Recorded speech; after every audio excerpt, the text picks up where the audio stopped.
Hello friends, कैसे हो आप सब। आज हर रोज़ की तरह मैं आई हूँ एक धमाकेदार मूवी के साथ। मूवी शुरू करने से पहले जो मेरे चैनल पर नए हैं प्लीज़ सब्सक्राइब करके घंटी बजा दो और बाकी के मेरे वीडियो को लाइक कर देना। चलो फिर आज की ये मूवी हम शुरू करते हैं। मूवी का नाम है बैडएस, जो रिलीज़ हुई थी 2012 में। मूवी की शुरुआत में हम एक वाइट बस देखते हैं जहाँ दो टपोरी गंजे बिना टिकट के बस में घुस जाते हैं। आज फ्रैंक वेगा की ज़िंदगी पूरी तरीके से बदलने वाली है, लेकिन अभी हम थोड़ा सा फ्लैशबैक में चले जाते हैं। बचपन में फ्रैंक अपने माँ बाप के साथ किसी गांव में रहता था। इस चंपू की भी एक गर्लफ्रेंड थी जिससे ये बहुत प्यार करता था। गर्लफ्रेंड चाहती थी कि ये आर्मी ना जाए क्योंकि वो उससे दूर नहीं रहना चाहती थी, लेकिन फ्रैंक को आर्मी ज्वाइन करनी पड़ी। फिर उसने 1967 की वियतनाम वॉर लड़ी जो अमेरिका ने स्टार्ट की थी। उस वॉर में बहुत लोग मारे गए। अमेरिका को लगता था कि वियतनाम को मिटाना बहुत आसान है, लेकिन भाई हुआ कुछ उल्टा। अमेरिका ही हार के चली गई। फ्रैंक उस वॉर में बच गया और अपना हुलिया बदल के अपनी गर्लफ्रेंड से मिलने गया। तभी उसको पता चला कि उसकी गर्लफ्रेंड तो अभी 2 बच्चों की माँ बन चुकी है। टूटे दिल के साथ फ्रैंक मूव ऑन करने की कोशिश करने लगा। पहले उसने पुलिस भर्ती में अपना फॉर्म भरा, पर बेचारे को लात मारकर भगा दिया गया। उसने बहुत जगह इंटरव्यू भी दिया, पर उसका हुलिया देख के उसको नहीं लिया गया। उसको इतना भी बोला गया कि भाई तुम तुम्हारे बाल काट लो, फिर अपन देखेंगे। फ्रैंक ने साफ मना कर दिया। फिर पैसे कमाने के लिए उसने कुछ करने का सोचा। उसने मोमोज बेचना शुरू किया। मोमोज बेचते बेचते पूरी ज़िंदगी निकल गई। उसकी लाइफ में दिन भर मोमोज बेचना और रात को दारू पी के सो जाना, इतना ही हुआ था। फिर सीन प्रेजेंट में आता है जहाँ 2 गंजे दिखते हैं जो एक बूढ़े आदमी को परेशान करने लगे। बूढ़ा आदमी तो दबंग निकला। उसने गंजे को एक चाटा मार दिया। गंजे को भी गुस्सा आया और वो बूढ़े आदमी को मारने ही वाला था। तभी फ्रैंक ने उसका हाथ पकड़ लिया और उसे पीछे जाके बैठने बोला, लेकिन गंजा तो टपोरी था। ये लोग फ्रैंक से ही उलझने लगे, पर उन्हें क्या पता था कि फ्रैंक क्या चीज़ है। फ्रैंक ने कुछ ही सेकंडों में गंजों की पिटाई कर दी। बस में बैठे लोगों ने उसकी वो वीडियो बना दी और फिर सोशल मीडिया पे अपलोड कर दिया। वीडियो तो रॉकेट की तरह वायरल हो गई और कुछ ही देर में फ्रैंक भाई फेमस, लोगों में वो बैड एस के नाम से मशहूर हो गया। फ्रैंक इतना ज़्यादा फेमस हो गया कि पुलिस वाले भाई साहब भी उसे घर छोड़ने लगे, और तो और लोगों ने उसे फ्री में संतरे भी देना शुरू कर दिया। फिर मीडिया वालों ने उसका इंटरव्यू लिया, जहां ये अपनी माँ के साथ इंटरव्यू देने लगा। उसकी माँ तो इतनी ज़्यादा खुश हो रही थी और फ्रैंक पे बहुत ज़्यादा गर्व महसूस कर रही थी। फिर 3 महीनों बाद उसकी माँ बेचारी चल बसी।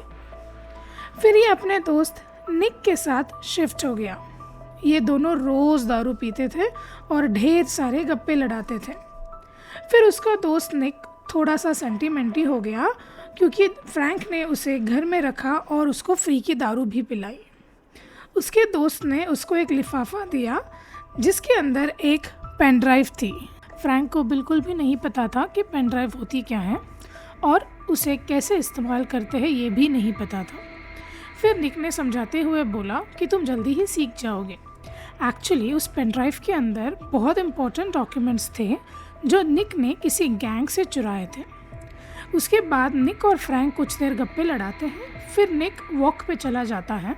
तभी टर्स्टियन और सेबेस्टियन नाम के 2 गुंडे गाड़ी से उतर के निक को मार देते हैं। अब फ्रैंक के परिवार में सिर्फ एक कुत्ता बचा था। वो दारू लेने के लिए स्टोर में जाता है, लेकिन उसके पास पैसे कम थे। स्टोर ओनर से उसने उधार मांगा और उसने मना कर दिया। तभी कुछ गुंडों ने स्टोर पे अटैक किया। फ्रैंक ने अपनी ताकत से उन गुंडों को धूल चटा दी और उसे फ्री में बॉटल मिल गई। फिर रास्ते में 2 औरतें फ्रैंक से हेल्प मांगती हैं। फ्रैंक मना करने का सोच ही रहा था, पर वो मना कर नहीं पाया। उसने गुंडों से उनकी रक्षा की। फ्रैंक को बहुत हर्ट हुआ कि शुरू से उसकी किसी ने हेल्प नहीं की है। अच्छा होना भी बहुत अच्छा नहीं होता है दोस्तों। वो अपने दोस्त निक का बदला लेने का सोच रहा था क्योंकि पुलिस इस केस पे काम ही नहीं कर रही थी। क्योंकि निक ना ही अमीर था और ना ही गोरा था। अमेरिका की हकीकत यही है कि पुलिस सिस्टम ज़्यादा तो गोरों को भाव देती है। फ्रैंक पुलिस स्टेशन में जाके पुलिस से पूछने लगा कि मेरे दोस्त की केस कहाँ तक पहुँची।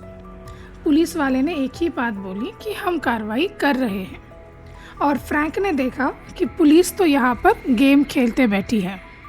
ये देखकर फ्रैंक को बहुत गुस्सा आया और उसने कानून अपने हाथ में लेने का सोचा।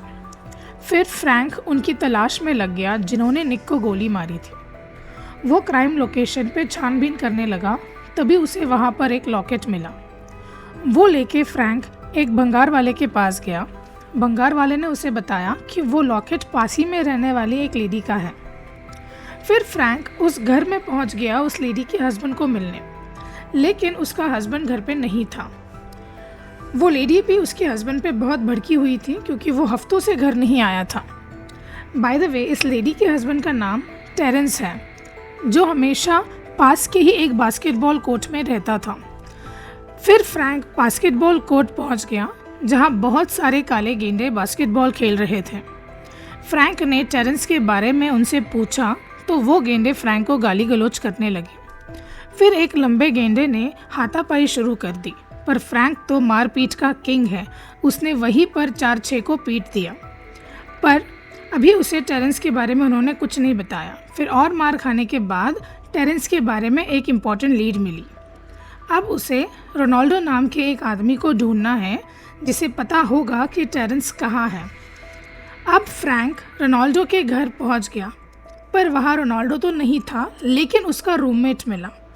थोड़ा मार खाने के बाद उसने बताया कि रोनाल्डो रोज़ सुबह वेलवेट क्लब में आता है। अभी रोनाल्डो को मिलने के लिए कल तक का वेट करना पड़ेगा। दूसरी तरफ गैंगस्टर को दिखाते हैं जो बड़े मंत्री के साथ बैठा हुआ था। वो दोनों पेन ड्राइव के बारे में सोच रहे थे, क्योंकि अगर वो पेन ड्राइव किसी और के हाथ लग गई तो इनका बहुत बड़ा नुकसान हो जाएगा।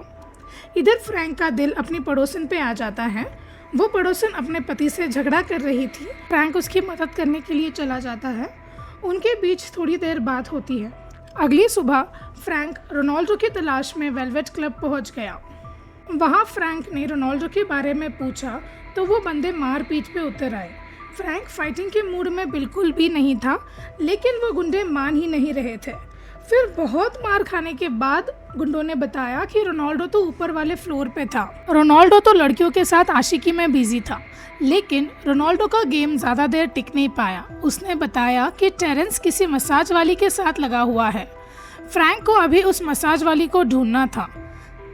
जैसे ही फ्रैंक घर गया, तभी एक सांड जैसे आदमी ने उसको पकड़ लिया और फ्रैंक ने उसे खिड़की के बाहर फेंक दिया। थोड़ी देर बाद फ्रैंक पड़ोसन के लड़के के पास जाता है और उसे पेनड्राइव चेक करने के लिए बोलता है। तभी उसे पता चलता है कि इस पेनड्राइव के अंदर शहर की महंगी प्रॉपर्टी के सारे डॉक्यूमेंट्स पड़े हैं। अगर मान लो किसी गैंगस्टर के हाथ ये लग जाए तो शहर का बड़ा हिस्सा वो कब्जा।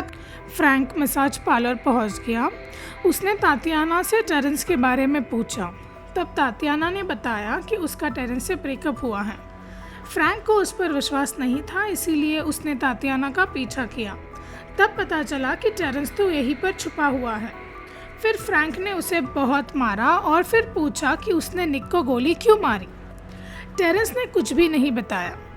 फिर फ्रैंक ने उसका हाथ डिस्पोजेबल मशीन में डाला और उसके हाथ के टुकड़े कर दिए। तब जाके टेरेंस ने मुंह खोला। टेरेंस ने बोला, निक पर गोली मैंने नहीं सेबेस्टियन ने चलाई है, और सेबेस्टियन इस वक्त कहाँ होगा ये भी बता दिया। अब फ्रैंक घर की ओर जा रहा था, तभी उसने पड़ोसन को पति के साथ झगड़ा करते देखा और गुस्से में उसने पड़ोसन के पति को धमका के भगा दिया। अब पड़ोसन उसके गले लग गई। फ्रैंक को 30 साल बाद प्यार हुआ था। अगले दिन वो हीरो बन के उसे लंच पे ले गया। अब फ्रैंक वो गैंगस्टर बॉस पैंथर के अड्डे पे चला गया, जहां उसे एक काला गेंडा मिला जो पैंथर था। फ्रैंक ने पैंथर के सामने अपनी होशियारी दिखाने की कोशिश करी, लेकिन बात नहीं बनी। पैंथर ने उसे एक कुर्सी से बांध दिया और उसे सेम टू सेम वैसे टॉर्चर किया जैसे वियतनाम वॉर में उसे टॉर्चर किया गया था। और वो गुस्से में फ्रैंक की गर्लफ्रेंड और उसके बेटे को मारने चला गया। तभी फ्रैंक ने अपनी रस्सी खोल दी और लाइटर की मदद से आग लगा दी और वो पैंथर के पीछे पीछे भागने लगा। पैंथर ने अभी एक बस रोक के उस पर कब्जा कर लिया। फ्रैंक ने भी एक बस उधार मांग ली और ड्राइवर ने उसे चाबी भी दे दी। फिर फ्रैंक ने उस बस का बुरा हाल कर दिया। पैंथर उसके घर की ओर भागा तो फ्रैंक पड़ोसन की तरफ। तभी बीच में 2 टपोरी गंजे मिले जिनकी ज़िंदगी उस वीडियो की वजह से झंड हो गई थी, लेकिन उन्होंने फिर से फ्रैंक का मार खाया। अब पैंथर पड़ोसन के घर में घुस गया। तभी फ्रैंक वहां आ गया और अपने गर्लफ्रेंड की जान बचा ली। फ्रैंक फिर से हीरो बन गया। सबको पता चल गया कि उसने पूरे शहर को कैसे बचाया है। अभी सब ठीक हो गया और आखिर में उसे एक फैमिली का प्यार मिला जो उसे बहुत दिनों से नहीं मिला था। तो दोस्तों, कैसी लगी आपको ये मूवी की एक्सप्लेनेशन? कमेंट में ज़रूर बताना और वीडियो को लाइक और चैनल को सब्सक्राइब करना मत भूलना। मिलते हैं अगली मूवी के साथ, तब तक के लिए टाटा बाय बाय।